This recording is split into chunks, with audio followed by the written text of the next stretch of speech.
Today, in the Those Who Design series, I'm delighted to welcome Shimul Javeri Kadri for an in person chat about her 30-year-old architectural practice based in Mumbai, spanning a repertoire of work across India. We will be discussing the Bodhgaya resort in Bihar, which I hope will generate some very exciting conversations owing to its rich context, challenges, opportunities, design approach, and finally learnings. Very happy to have Shimul with us today.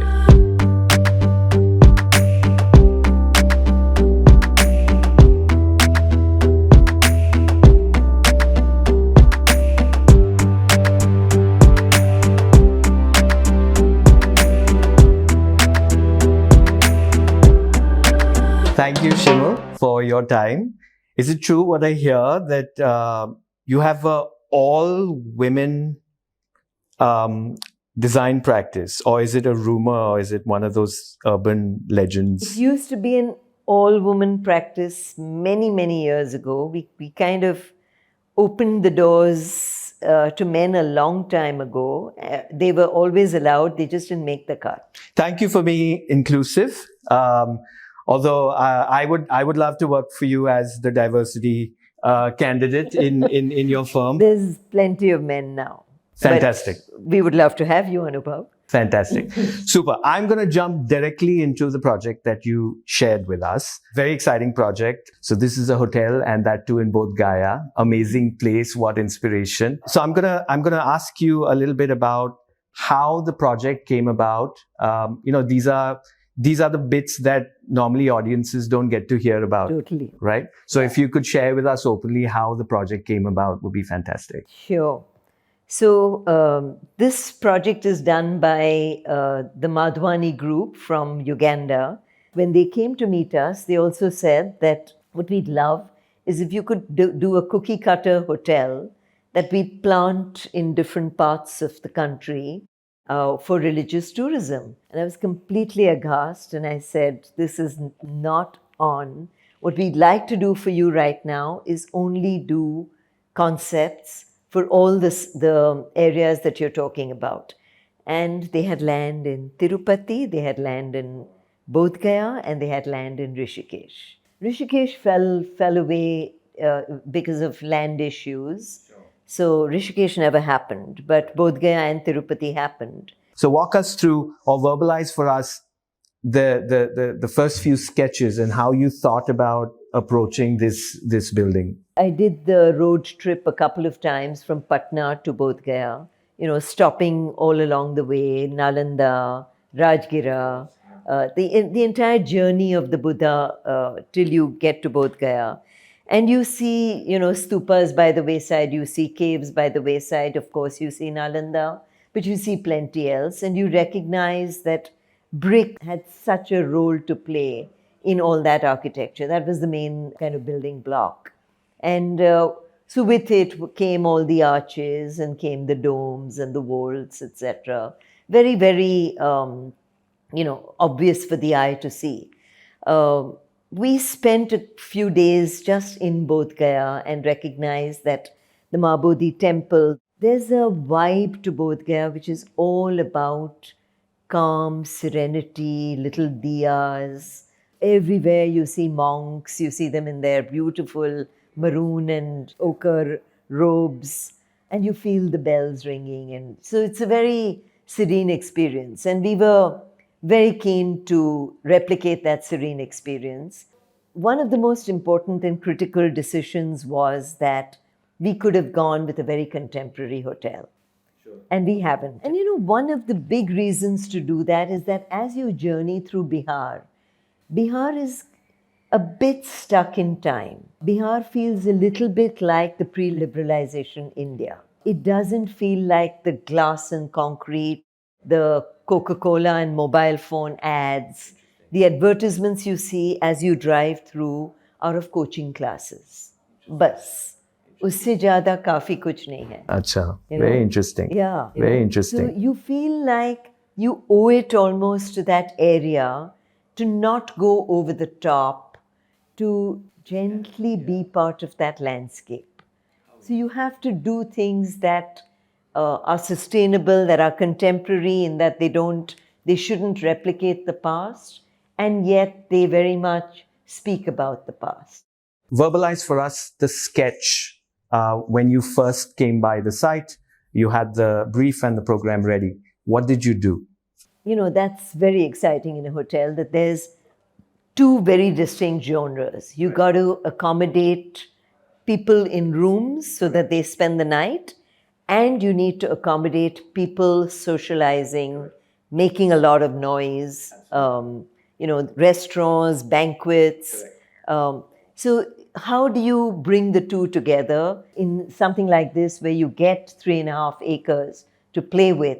We've literally kind of taken the public areas as a very, almost a monastery kind of feel, with this large courtyard and all the public areas on either side of the large courtyard, and then had a large water body in between, and then come the residences. Tell us a little bit about sort of form, function, materiality, even sustainability, because clearly it's the building is very distinct.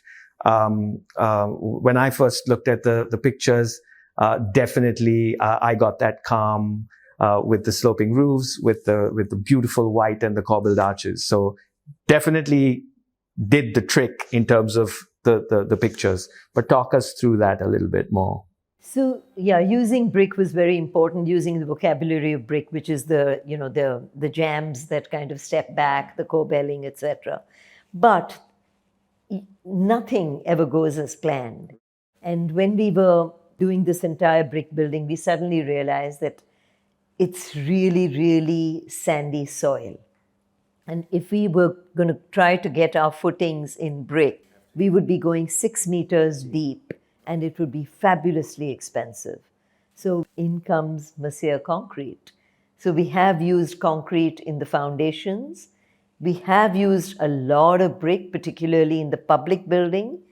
But when it came to the residences, and we were attempting to do the same stuff in brick, our MEP consultant, which is our mechanical, electrical, and plumbing consultant, was very keen that we don't use brick, because aerated concrete block actually is much better insulation than brick. Also, if you did brick, you'd have to do cavity walls, and you'd have to make the facade right, which would become thicker, a lot thicker. And then that would have its own limitations. Interesting. Yeah. And this use of brick, I mean, I wondered, because what struck me also when I looked at the pictures was, of course, it was beautiful, it was calm, but somehow my associations with that type of architecture took me down south.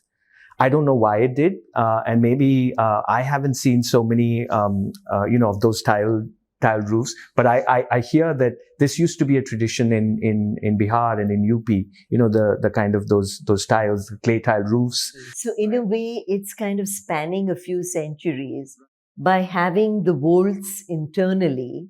So when you walk into several of the rooms, they have vaults. But the vaults are not expressed externally. And that was a very, very conscious decision for two reasons. One is that we needed to insulate.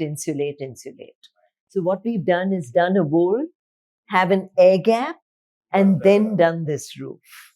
My first impression of when I looked at the drawing in terms of reading the plan, I was very quickly able to figure out that you're greeted by a reception block. There is a central artery, there is a separation of the rooms and the main block. When I had read the inspiration piece, a lot of it talked about Buddhism and this sense of quiet and this Zen. Mm. For me, the moment I went into the front block, because everything was funneled through that one narrow passageway, it almost seemed like it was quite busy, that area was going to be busy, meaning I'd have to pass. It's like, imagine if you had a transit map and you always had to come through one area to do all the interchange, right? Mm-hmm. So you go through the reception. If you have to go to the cafe or to the banquet, there's one. You go to the pool, there's the other. You go to the rooms, there's the other. Everyone. So that's like it's almost like the main atrium of and for me, somehow I felt that was a busy space and it was taking away from this idea of calm. So when I wanted to look for calm, I went over to the other side of where the water body is. and the rooms. And I said, yes, there is definitely calm. So maybe there is a clear distinction between the two. The other thing that stuck out to me was functionally on the right-hand side is where the banquet hall is. That's right. Maybe I don't know if I read the plan right, but it seemed like the banquet hall was mostly accessed through the main corridor space again. Although it had a green space on that side, somehow the service block or the back of house block was on that side. So I was hoping for the banquet hall to open into a lawn. It does. Okay. But there's like a service corridor or a corridor that runs, or maybe I read that wrong. So, two or three things. One is that when you come in, there's the reception and then there's that big courtyard. You actually have three ways to get through that area. There's a lovely corridor on the right, which would take you to the cafe. There's another corridor on the left. And then there's the in-between space. And there's the courtyard in the middle. Correct. So you find people using all parts of it. And they're able to crisscross across. So you find people just stepping into the courtyard, saunter, and your eye catches so many things in that courtyard that I've rarely seen anybody stride through. Okay, so it is a nice pause, like a easy leisurely kind of space. Yeah, absolutely. Sure. And as far as the banquet goes, you go to the banquet immediately to your right. You barely access the corridor at all. And there's another little courtyard. Yes, a small courtyard it shares the courtyard with the cafe. That's right. So the cafe uses that little courtyard for outdoor dining in the mornings when there's a lot of people. The reason I asked this is because when maybe the use was different or the density of use was different. Because when we did our banquet hall and a lot of the hotel banquet hall, the operators tend to like to have a separate entry, which is separate from the main lobby. Now, normally they do it grade separated, right? Where you come in with your car and you get through. I just wondered if there was an opportunity, because there was space on the right-hand side of the plan where there was an open lawn, which seemed quite lovely. And why wasn't a separate or separated access provided? Sure. So this is just an 80-room hotel with one reception. And they were very keen that everyone enters through the same porch. It's not large enough to make that distinction of entries. Understood. But they did want that lawn. That lawn is accessed directly from the banquet. That separate lawn. So that lawn needed to be separated. All the, wow room would happen there. And then the size of the courtyard, which the banquet shared with the cafe, I found that curious because it was very intimate, very small. And I wondered again that if, and pardon me for my associations of a banquet and a shadi, which is like loud and barat coming in and all of this jazz. So imagine, right? I was imagining you walk in through the reception, the barat comes through that little courtyard. There are guests in the cafe. It seemed a little bit from a public-private thing. It was a bit participatory. So honestly, I haven't seen a barat come in and I'm trying to imagine it. And I think perhaps, yes, if barats are coming through there, maybe it's a bit disturbing. Right. But the size of that little courtyard is based on the cafe. In terms of landscape, particularly the use of hardscape versus softscape, I noted that while the water bodies are there and they probably keep the place cool, there's a lot of hardscape. And I wonder if that heated up the place, because there was, at least I didn't see a covered connection between block A and let's call it block B. So you're open to the elements when you're walking. I don't know how much it rains. So the residential blocks are connected, but the public to the private to the residential is not a covered walkway. Correct. So I noted that. Yeah. So, yeah, you're absolutely right. Does it rain a lot or? It rains very little. So you don't need to worry about rain, you need to worry about heat. So one thing is that this is just a 2-year-old project. So the trees haven't grown out. That's one important factor. I went back to South India for some reason when I looked at the building. I my mind started referencing Jeffrey Bauer. And Really? I don't know why. Maybe because it was just those still forms and those lovely roofs. And I don't know why that happened for me. Because in my mind, when I've seen like what I know of Nalanda and all, again, brick, Sure. very dominant. For some reason, this seemed a little, while it wasn't alien, definitely not alien, Yeah. but it seemed different. That's very interesting. And now I'm recognizing why you were referencing Jeffrey Bauer, because those tiled roofs is something that you must have seen only in Jeffrey Bauer's work. So it's a very accurate kind of observation. The one person that uses country tiles, that's what we generally call them, is Jeffrey Bauer. And he uses them in multiple layers, like we have. And he also tends to corbel them. So the wall itself kind of takes the overhang. And when you're using brick, it's very easy to do. But the reason we use those country tiles is because it is the absolute norm in that part of the country. This is such a beautiful local material. And so we went and saw how they're made. Absolutely fascinating.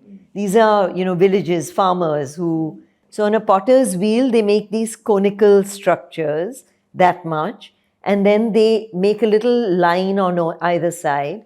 And when it's dry, they just cut it and the tile is made. Basic and rudimentary, but great that you guys were able to use this, get the client to agree to using something like this, and then look at the final product, right? I mean, I'm sure they love it now. But it took a lot, and I remember using my entire emotional bank account with the project management consultant, because they were all saying that this area is not going to be able to create so many tiles in the time frame that we need. They make very few tiles at a time. And I remember at one point I said, if we speak to many, many farmers, we will be able to manage. I'm glad you stuck to your guns, because I think the roof is the icing on the cake, if you ask me. If it was flat or any other way, I don't think because it's not a tall building, you're not playing that much with, it's the grounded serenity of the white with that, which makes a lasting impression. But yeah, thank you so much for your time. This has been so nice. Absolutely. Thoroughly enjoyed.